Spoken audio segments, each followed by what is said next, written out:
Assalamualaikum warahmatullahi wabarakatuh.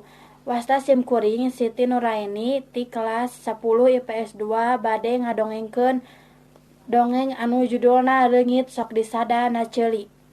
Di zaman baheula aya hiji karajaan reungit anu diratuan ku reungit awewe.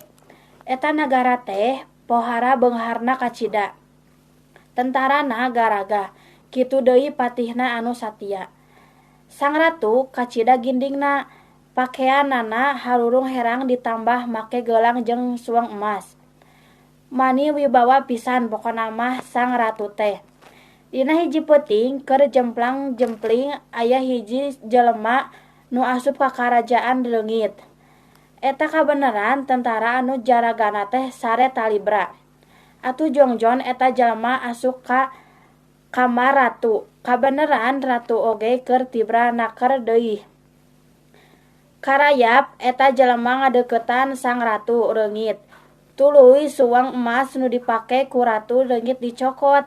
Tapi kakarak ge dicokot sabelah ratu reungit eta kabur hudang. Tuluy gogorowokan, "Tulung, tulung." Eta jelema terus langsung kabur kaluar bari mamawa suang sabelah. Tentara anu jaragana tuluy ngarudag tapi eta jelema angger teu kasusul. Isukna sang ratu marentah ka tentara jeung rahayatna, "Sakabeh bangsa reungit kudu nareangan suang anu dipaling tea. Tempokeun kabeh diunggah ceuli jelema," ceuk ratu reungit. Ti harita sakabeh reungit nareangan eta suang nepi ka kiwari reungit teh masih keneh nareangan eta suang nu sabelahna. Bari nempoan kana unggah ceuli jelema-jelema bari disadang hihiungan. Wassalamualaikum warahmatullahi wabarakatuh.